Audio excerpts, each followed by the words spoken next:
Well, Owen Kline, everyone. Go. I heard a rumor about these mics. They're very They're testy. testy, very tender. So I mean, imagine the people that have seen, or somebody's seen this movie for the first time, and the rest of you have probably seen it 500 times or something. This is a beloved cult film. This movie, for many years, because of murky copyright status, I'll just introduce it this way. There were a couple different cuts and versions of the movie going on, just snippets. I don't know if it was regional theaters that would cut out. It's a shocking movie loaded with taboos. It's very dark, turns funny on a dime and then back to dark. Really jostles you around. Different. I imagine for whatever reason there are just different slight versions of this movie, and because of copyright reasons, it was only ever bootlegged. It was only unofficially bootlegged. You'd see it. I'd see it at all the cult video stores growing up in New York City in the cult section, and slightly different various runtimes. There was a heavily censored British version that came out. We have no idea where they think they owned the copyright of it a couple of years ago. We were like, what is this? It's like, you'll see the very beginning of this movie is two bodies writhing around, and it's kind of was like blurred out. They like blurred that out and redid the opticals over in Britain. So all these different versions. Anyway, this movie is loaded with taboos, loaded with shock, and everything in the book. I don't want to spoil any of them because you're all about to have your jaws on the floor. But now there are two more. Some hinted necrophilia, and one other. I'll just let it play so that you guys can see it, and then we'll talk after the movie. But Joe Rubin at Vinegar Syndrome, who did a lovely release of this, 6 years ago, reached out to me and said he had found, sitting at MGM, this wasn't an MGM movie, but I think they had this company, Todd A.O. Somehow it ended up at MGM, a fine grain of what is the director's cut of Who Killed Teddy Bear with these 5 additional minutes. So that's what you're about to see. Today is the theatrical premiere day of this. I hope you all enjoy it. It's a real ride. Tell us about Joe Cates is a legend in television. He didn't do much in movies. Yes, he had this a really, really long, illustrious career in television, and yet he did this sleazy little film. And This was not his first sleazy little film, though. No, well, he did a tamer film in 1960 for Warner Brothers, or at least it was purchased by Warner Brothers. It's another independent film. This was not obviously distributed by a studio. But tell us the title, though. Girl of the Night, which is based on a book, a novel by a psychologist. Which you can buy in one of our shops in Times Square. Yeah, did you know, by the way, that the adult bookstores in Times Square not only carried such a variety of nudist magazines and all of this stuff, but some of the books, it seemed that Jan Murray's character seems psychosexual. Like, it would be strange to pick up the new copy of French Frills and Nudist Colony Weekly and psychosexual behavior and you or whatever. I have my own story about wandering into one of those shops when I was 12, but I won't tell it now. Did they have those novels? Did they have Tropic Cancer? Then I'll tell my story quickly, okay? Please, yes. When I was 12, which is around the time of this movie, you can do the math. My parents were taking me to see a Jerry Lewis movie in Times Square. We were going to go to Radio City. I wanted to see the Jerry Lewis, and I prevailed. Patsy? Which one was it? No, it was Boeing or something. Oh, okay. So I'm walking by a shop in Times Square, and there's Action Number 1 in the window, or something, very early Superman. And even at 12, I knew this was, I had never seen Superman comic that rare. I walked in. As soon as I walked in, the guy said, "Hey kid, you can't be in here. Get out of here." And I noticed all these muscle magazines, not nudie magazines, but muscle magazines. And you were you're forever transformed. Well, I now knew what muscle magazines was a code for.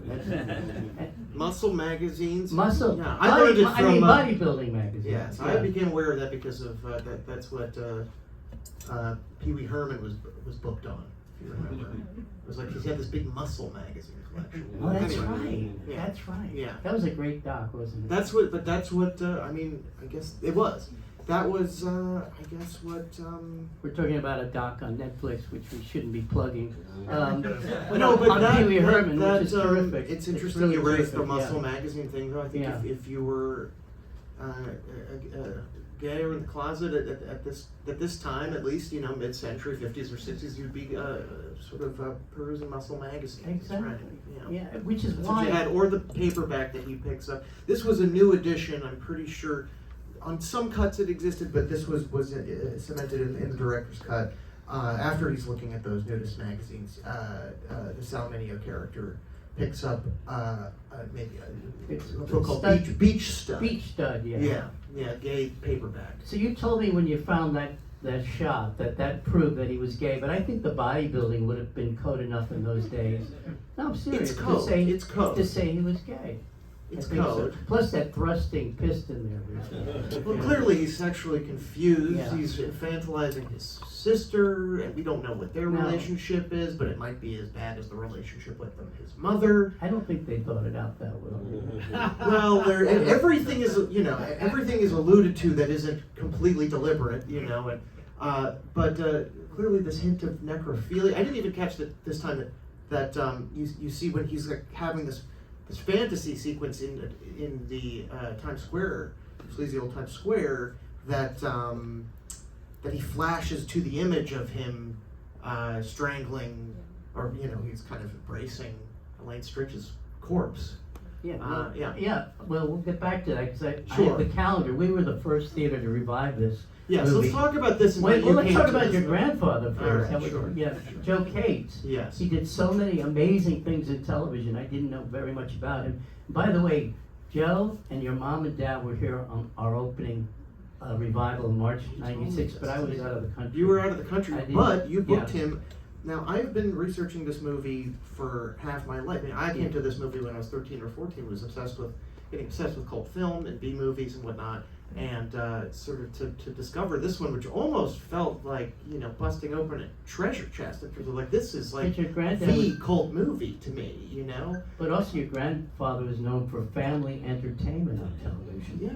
So then you found out he was a smut peddler. It was just not- My mother has distinct memories, though, of he'd always have like a cheap paperback in his pocket. I don't think smut, but Well, they used that word in those days. I like it so much better than porno. yeah. But in the 70s, he'd always have like this long, Banana Republic safari jacket and with all the pockets and stuff. He'd keep his money in one pocket, and one of the pockets would always be, well, I don't know, maybe there was smut in there. I'm not sure. So he was born in the Bronx.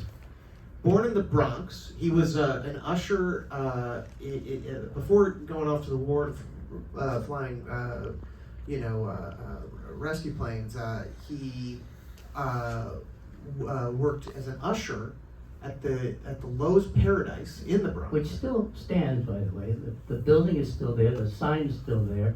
It was one of the most famous atmospheric theaters in America. Yes, you can actually look this up. It's a really interesting history. There was a bunch of theaters at that time that were built. Now we're going to go. Yeah, down I mean, the at road. Lowe's Valencia, their jewels and They Lowe's painted it Kings. into the Yes. sort of Italian. But Lowe's Paradise is atmospheric-scape, very yeah. special. That theater, though, what's interesting about it, in the time where, live entertainment, sort of the death knell of vaudeville and crossed over with, a lot of these film theaters still had live performance. Well, and they all would do the- both all things. the- That was one of those theaters. Well, all the Lowe's palaces, all the Lowe's theaters at one time had vaudeville. Started out as a vaudeville chain, but vaudeville was a regular part of movie going and downtown movie going on Broadway into like the early 1950s. You'd get a big Yeah. ad, and And so it's his interest, I think, when he was young was cowboys and Indians, and I think, you know, the Fred Astaire and Ginger Rogers films, and some of these, you know, variety type movies, I imagine, because he ended up in variety television, and which is an extension of the Gold Diggers of what it's you know, also fill in the blank. vaudeville. It's also vaudeville, exactly. Ed Sullivan's show was just a revival of vaudeville. Yes, that's right. So he started out in television. Did he start with Dumont, which was? You see, he started. He was kind of bounced around a little bit, but he was at Dumont and then NBC. He was doing the Cavalcade of Stars in 49, 50 around that time. So, but what's really interesting is in 47 is October 47 is when he started. Which is very early in television. Yeah, he met Jan Murray out of the war. They were on the GI Bill. He was taking directing classes, Joe. Jan Murray was taking acting classes. That's how they met. I thought it was a television connection because of his TV career. But so they were close friends. So they were close friends, and Jan Murray actually wrote all his funny dialogue in the movie. Apparently, he punched up his dialogue. Was he a funny guy? Kind of, yeah. I mean, he's pretty amazing. I always thought of Jan Murray as like a real second banana. I mean, not a top comedian. He was on television a lot. Game show MC. Well, he had one game show called Treasure Hunt, but he was a comedian too, like a low-rent Jerry Lewis. So here's what. 47, the first broadcast my grandfather somehow got into. The Comet Candy Company of Brooklyn sponsored his first television broadcast. I think it's called When You Wish Upon a Star, something like that. Jan Murray. No, my grandfather. The first variety program he put together was this dance contest hosted by his teenage sweetheart in the Bronx, Bess Meyerson, who was like a beauty pageant winner. Well, she was the first Jewish Miss America. People know. Later, big scandal. Yes. Yeah. Produced this. It was with I can't remember the name of the dance studio, but it was kind of like an early mongrel dance studio that taught all sorts of different, you know. International dance, you know, it was all cultures of dance were pursued and taught. During this broadcast, a young black kid and a white girl shared a dance, and there were a lot of complaints that were filed against. But this was a local show. This was local television. Yeah. And I found this article from like maybe a month later about all people were upset by this, and he wrote, you know, like everyone has we have the democratic right to put this on television as much as you have the democratic right to change the channel, and all these complaint letters, you know, for the network are going in the trash. But that was the beginning of his long career in variety television. He kept variety show and the television special a staple of television all through the 70s. He produced the Tonys.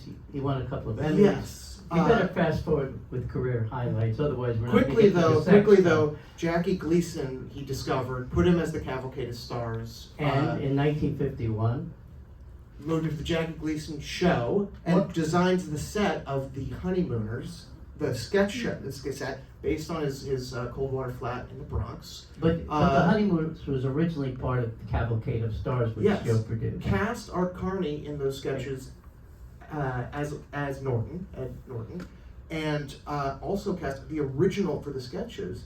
The original Trixie was Elaine Stritch, so that's a long. But he was very loyal. But only one episode. Yes, one episode. Yeah, that's amazing. Rub it in, because why is Elaine Stritch in this movie? That explains. Yeah. She talks about this movie in her great biography and says, you know, she remembers like it's just this cold winter, you know, this small thing. This movie, by the way, was originally designed to be no stars and sold on shock alone. You know what I mean? Like they were going to sell it on shock alone, and then somehow Sal Mineo got into the fold. I think because he sort of was on the ropes a little bit. He was being chased by gay rumors in the tabloids. He had grown out of his sort of switchblade kid persona. He was this baby-faced Plato in Rebel Without Cause, and you know Dino, and some of these JD or delinquent movies, and ended up, you know, as Tonto and Exodus and all that stuff. Which was just recent, and he had got Oscar nominated. Now he was Oscar nominated for Giant, and where he played a Hispanic kid. For Exodus. For Exodus. Yes, for Exodus. And Giant, right? No, not But what was the other Oscar nomination? There were two. Rebel? Rebel. Was it for Rebel? I think so. Yeah. Foster Hirsch, was it for Rebel? Whatever it was, Yeah, he was yeah. not. He was struggling at the time. He couldn't get a role. I think it's that a lot of young, teen actors, start growing up, and it becomes difficult. That period for some time is very difficult, and he'd kind of grown out of his baby face, and Joe offered him this role, and then I think he populated him. I think because he got Salminio, and apparently when the phone rang for Salminio, he was out of work. He didn't tell them, but that no one was calling, and so he took this, and he said it kind of permanently ruined his career to put him on the weirdo list. He was on the ropes, but it's a great character. Didn't hurt Robert De Niro. It really didn't. And come on, can we just him in that jacket, walking, with his hands in his pockets through Times Square? I mean, these are essential images. I'm convinced, and I know that I know Scorsese is a fan of this movie. I can't imagine Paul Schrader is not a fan of this movie. There's another Taxi Driver connection. Uh-huh. The DP is Joe Bruns, who had shot some great film noir, Odds Against Tomorrow with Harry Belafonte, another New York location. Oh, a great DP. And then he also did Edge of the City, another JD movie. Wind Across the Everglades. Yeah. The Flipper. He shot But the Flipper. assistant cameraman is who? And The assistant cameraman is Michael Chapman. who shot Taxi Driver. Yes. and Raging Bull. And Raging So Bull. there's an amazing connection. Yeah, I mean, There's also Joe Bruns' the son. thing that I really noticed watching it this time, which is interesting, was the just some of the just how sophisticated some of the lighting was. And in that NPR Terry Gross interview that you booked for my grandfather in 1996, promoting this film forum run that you guys did, he talks about Joseph Bruns. He was this world-class DP, cinematographer, and a painter. And so there really is a painterly touch to this. But thinking about this, just some of the soft lighting stuff that's going on. I know a lot of that is the Vaseline on the lens, camera trick, which they employ over and over, both to sort of fetishize paper pornography and paper, and dirty paperbacks, and these sexual, flashbacks. Oddly, they didn't use it for Julia Prowse's undressing scenes. That's true. There's totally unerotic her scenes. It's more for this through Salminio character's eyes, I guess, Yeah. for the most part. But he had this. He is sort of famous in the country music world. My grandfather was a huge, even as a Bronx Jew, was Yeah, a he's the only real ear Bronx Jew, for country twang, and was Johnny Cash's producer all through the '70s. They called each other the other JC. We have one of his Martin guitars. There's that he a- gifted the my third grandfather. JC, yeah. Yes. There's a big syringe inside the pick case. Your grandfather's the only Jewish kid from the Bronx in the Yes. Country Music Hall of Fame. That's exactly right. Right. But he was famous for kind of classing up country music and television, and the television specials and the variety shows in the '70s, mainly with the Johnny Cash show, for these soft lighting techniques that he used on that show. It's really sophisticated, interesting lighting. So I was really watching this movie, and I'm like, some of the staging maybe I do differently, although there's brilliant filmmaking in this movie and really brilliant camera work. But I was just kind of like astounded by some of the lighting stuff. He probably helped popularize country music for a bigger audience. Definitely, but that's what it was for the cosmopolitan audience. The Johnny Cash show absolutely raised it from just that Grand Ole Opry, certainly Hee Haw at the time or something. Although he was very amused by it. But one of your grandfather's greatest accomplishments. Well, we have a film clip. Noel, are you there? Okay, he co-created. Well, let's let's just start. see Yeah. it. Let's So see we have it. the $64,000 question. Here's Joe Cates himself telling his story. That you need it especially, but if you'd like to, right? I mean, you can see his particular flair. He had this kind of presentational genius. He was a showman. Total showman, and understood how to, just the humor and this sort of almost wry dramatics of it. We should make it clear that he was not You involved can in see the it in quiz Teddy show Bear. scandals.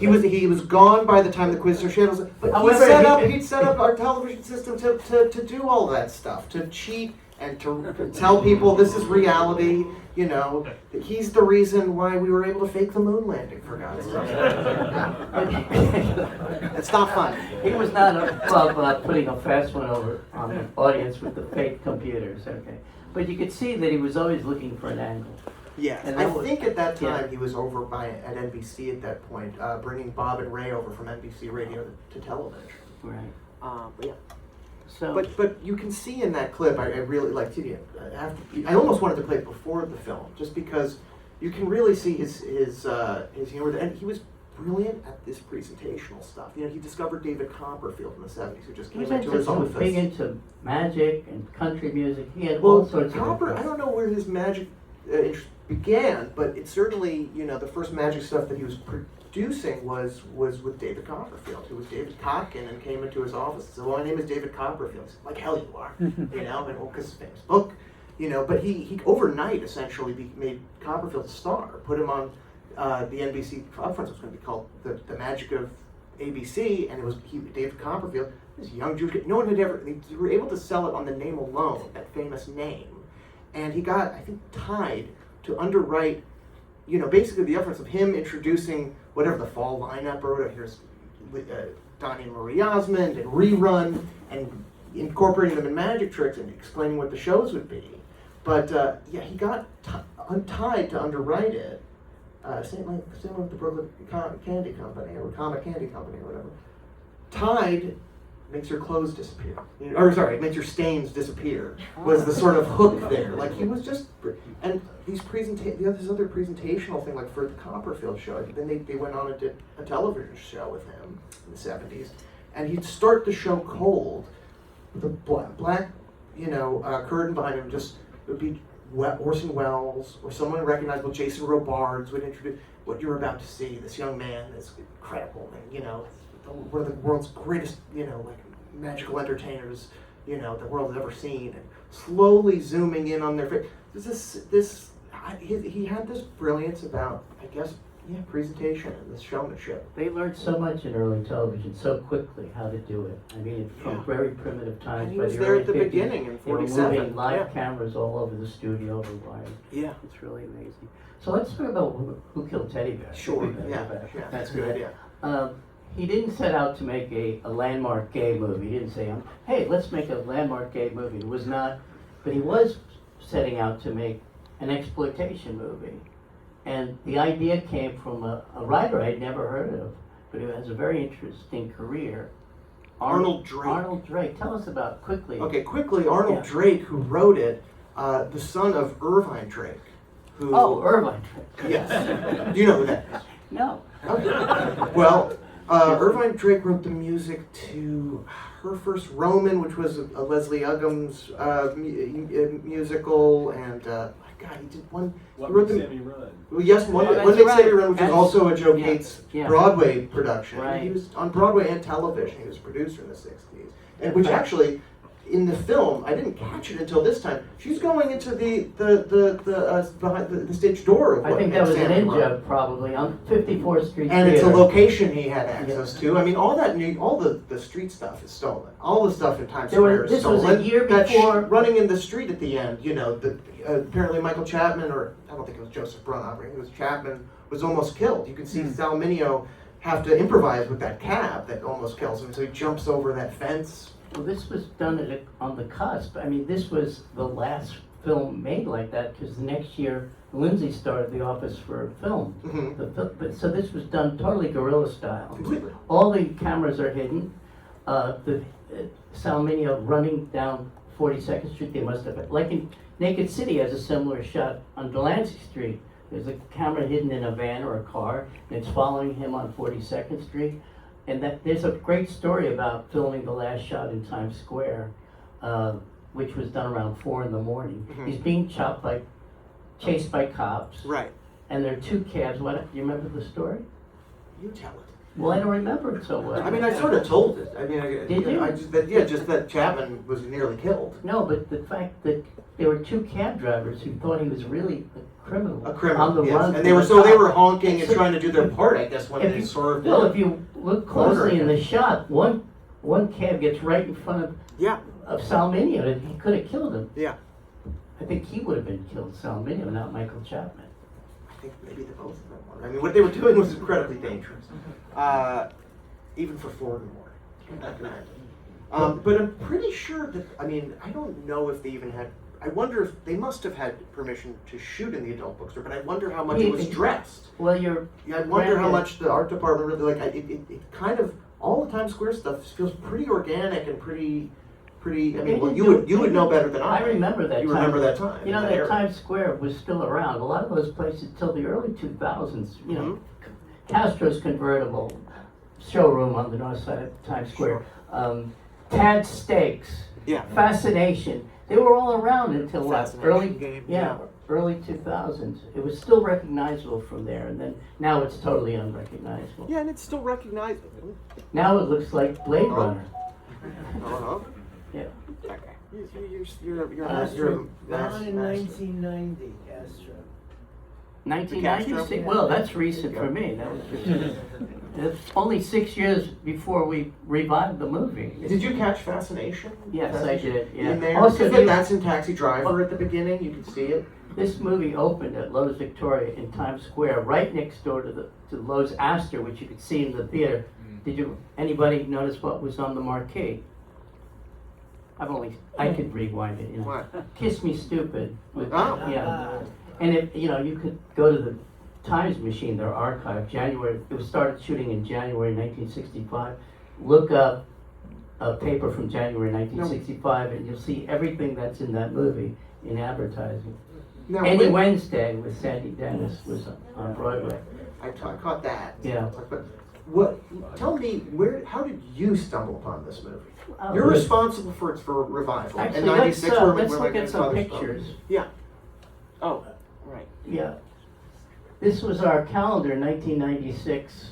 It was actually brought to me by a guy named Mike Thomas, who was a big fan of this. He was a co-founder of Thomas, yeah. Yeah, he did a Strange. great interview on the Blu-ray of this. Oh, there's a Blu-ray on this? And Mike Thomas made a pretty tawdry movie called The Meat Rack in 1970 That about a was his bisexual Pure smut. hustler. Yes, yeah. Yeah, and there's some teddy bear. So Mike homages. was the co-founder of Strand Releasing, which still is. It's primarily they specialize in gay-themed movies, and he brought me this. But this was in the wake of a huge success that we had, Mike Thomas and I here, with Faster Pussycat Kill Kill. Yes, he And was it- distributed working with Russ Meyer at the time. Right. It was booking him on that big Faster Pussycat reboot, and got him on Conan and all this stuff. And he brought me this film, and we had a look at it in 35 millimeter, and I Mhm. flipped, mostly because of all the taboos that it broke. Amazing. I mean, my jaw was dropping like continually, Yeah. but also the location stuff. I'm a huge fan of New York locations. It reminded me partly of Sweet Smell of Success, you know, the glistening. So we wrote that. My friend Mike Jack and I wrote this blurb, and I. You're not going to read the whole No, thing. no, right? just the part that I beginning? liked the beginning. Yeah, Because sport of Hollywood taboos, Well, except- I voyeurism, mean- pornography, masturbation, incest, child abuse, transvestitism, lesbianism, and Wait a minute, we decided there's a cross-dresser in the police. In the police The reason I department. brought it You're up, right. because when we recycled this blurb, I wanted to check that everything was there. You forgot silk stocking fetishes. You forgot. Well, you Well, now we've added well, necrophilia. It's in the age of the internet, we can add it on Monday, okay? But it also, we wrote the most explicit rape sequence ever filmed, and actually it may not have been. Foster Hirsch, author of 50 from the 50s, is in the audience. Little applause here. Yeah. Foster, don't you think the rape scene at the beginning of Something Wild is as brutal as this scene? Carol Baker. Carol Baker Yeah. by Jack Garfine. What year was that? 62. 61. Yeah, I watched that first in this theater about yeah, we had Jack almost 20 Garfine years here. ago. Thanks to Foster Hirsch. Okay, next Next. Okay, lights down. Oh, There is Bronx born this filmmaker. is producer Central Joe- Park Joe Zoo. Gates at the. Oh, I thought it was the Bronx Zoo. No, this is the Central Park Zoo. I don't know. Admission 10 cents. I was going Did to you say notice Bronx that? Zoo. Yeah. Okay. No, that's the Central Park Zoo. Yeah. I'm sorry. That's the one I grew up with. So I And think it's- you, especially can you since- recognize anybody else?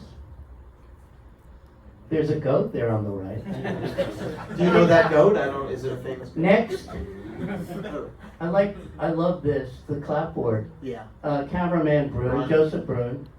It says night. I think it's Brun. Brun, yeah, He calls Brun. it Brun in Brun, that Brun. Terry Gross interview. Joe. Okay, now I'm gonna astonish you, Owen. Now, you know what's also amazing? What? So they're shooting, does that say January 26th? Well, If you go to YouTube, yeah. and I imagine you will, as we all do, you can see that January, I believe, yeah, I'm pretty sure it's that January, Sal Mineo on Shindig doing a couple of his teen records at the time, you know, For a guy who says he can't. doing his dance. Yeah, he can't dance. He's pretty damn He's good. pretty damn good. And Juliet And he's- Prowse does a fantastic fruit, don't you think? What is that dance? Tell me It's a the little about fruit. that. Can you do it for? Yeah. You don't know the fruit? I know the The twist. I know the Watusi? Hucklebuck, They're the doing them all. Watusi, the swim is featured in here. You know, it's a nice. By the way, that's a really Yeah. pleasant nightclub. I wanted to tie in. You know. Wait a minute. The disco is the cheesiest discotheque I've ever seen. In Yes, a but movie. you have it's first of all it's not segregated, which was cool. That's true. For 60, that's pretty nice. All right. Okay, I'm going to show you something that's going to astound you. Yeah. Lights down, Noah. Next one. Here's a photo you've never seen. Okay, this was sent to me this evening by God. email. That's Joe Cates in the middle. Do you know the guy on the right? No, on the right. Right. Does anybody? I don't think anyone's going to know who This this is a $64,000 question. His name is Joshua White. And Joshua White, the light shows, Joshua. Joshua. You're joking. Josh White sent me this tonight. He saw the review in the Times. Josh White worked on Who Killed Teddy He was Bear? an associate producer. He's in the credits. That Josh White though? He created Joshua Light Show, the #1 light show. He did all the acts. Grateful Dead. He did the psychedelics in Velvet Midnight Underground? Friggin' Cowboy. Yeah. Josh White, and we're gonna. He was supposed to come tonight, but we'll do another. They did. He revived it in Anthology Film Archives many years ago with Gary Panter. They did one of these weird light shows. We did, This is astonishing. Well, that's Josh White on the right. It was the first film he ever worked You on. see? So we'll send you that. Wow. Okay. Wow. What Did we else? cover enough here? I think everybody. There's only one guy left. Any parting words about this movie? Oh, the music. Oh, the music, the records were done by, this is just some nice East Coast New York production history. Charlie Colello, who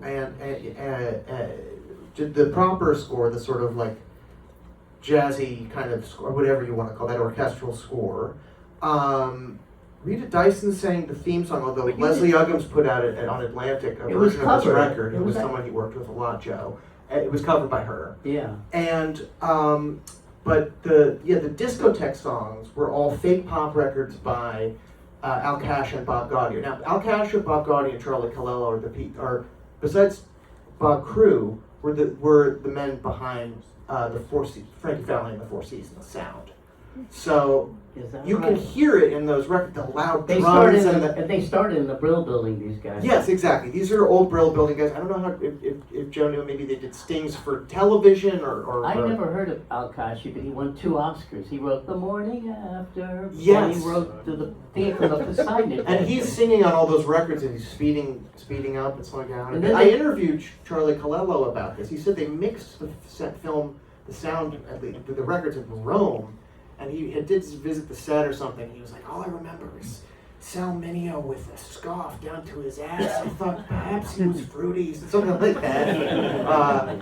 But I wasn't sure, you know. And Rita Dyson's not credited. She's, No. And you No just found credit. out her name the other day, right? Well, yeah, I'd seen her name. There was a big debate for a long time about who sang the Who Killed Teddy Bear theme. They thought it was Joni Somers, the Pepsi girl. There was a list of a bunch of Yeah, there were a bunch of names, but Swedish, yes. Swedish actress. Uh, I think they left her off because they wanted you to think it was Shirley Bassey. I think that Shirley is Bassey was right. incredibly hot in 1965. I mean, we have Julie, you know, Crispin Glover's father, Bruce Glover, has a couple of shots in Dan the scene. Travanti. Rex Everhart, the character actor who, you know, But he's Dan the guy who Travanti says, was on Street "Let me buy Fighter." you a Frankfurter." You know, it's the best pickup line I guess we're going to go using tonight. And jeez, what else? There's oh well, I mean, Julia Prowse was Sinatra's fiance for a second. And she also went with Was a Elvis. great dancer. She went with Elvis. She did not have a big So- movie career. No, I imagine though at this point though, because the Elvis movies were a couple of years before that. I imagine at this point it's like she's Sinatra's girl, so it's like profiting off. Like you're probably seeing her in the in magazines and stuff at that time and out and about. So they're profiting off that. Perhaps. She was So. huge presence on television when I was growing up, on Really? Hollywood Palace, on Ed Sullivan. There you go. Fantastic. And she's great in this, but she was a real dynamo. Great dancer, and actually she Yeah. had an act. This is completely ridiculous, but Jan Murray and her would do Atlantic City in the '70s together. They were a pair. Or Okay, they I want were you to go on double bill. YouTube and check out Jan Murray on the Boom Boom episode of Car 54, Where Are You? And that's where we'll leave it I'm tonight. a huge Car 54 Well, fan. look at the Jan Murray episode. It's one of the funniest. I'm a big You'll Tootie see guy, why he's yeah. not just a quiz show host. What about hosting the Chabad telephone? Okay. Well, that's a whole Jewish evening. We're gonna That's a do. whole other thing. That's a whole other bag. When was that? Oh, for years and years and years. That was Jan Murray's gig? With Robert Clary in that? And Robert Dylan. He wished, he probably, if he were here, he'd wish you'd forgotten those years. That's why we have the best audiences in the world. That we They really know do. stuff Right? like this. Yeah. Well, But thanks. the last thing I want to say is Go that ahead. when Joe did this, spoke at this very theater, possibly this very, in Film Forum in '96, I remember him saying that, that this is a perverted movie, it's a weird movie, and you're all a little weird, or something like that. I have one other memory Yeah. that I'm going to share. Sure. I got Elaine Stritch, Yeah. booked into a gay disco as publicity. Yeah. And Michael Mustin with the Village Voice wrote about it. You got to look that up. Okay, I will. All right. Thanks so much for coming. Pleasure. Thank you. Thank you.